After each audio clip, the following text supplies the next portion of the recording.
হ্যাঁ মুসলমানগণ, তোমরা সবাই জানো তোমাদের কাঁধে দুইজন ফেরেশতা বসত করেন, যাদের নাম হলো কিরামান কাতিবিন। তারা 24টা ঘন্টা, প্রতিটা মিনিট, প্রতিটা সেকেন্ড তোমার নেকি এবং গুনাহের হিসাব লিখে থাকেন। তুমি সর্বদা কী করতেছো না করতেছো প্রতিটা জিনিসের কিন্তু হিসাব তারা রাখেন।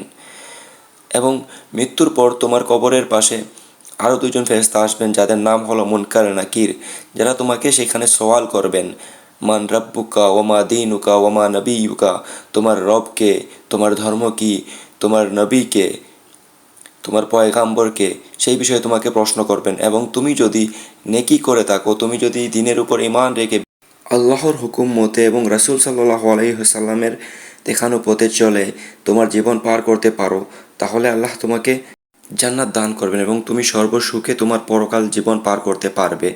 আর যদি তুমি পাপ করে থাকো, গুনাহ করে থাকো, তাহলে কিন্তু তোমাকে সেই পাপ এবং গুনাহের শাস্তি পেতে হবে।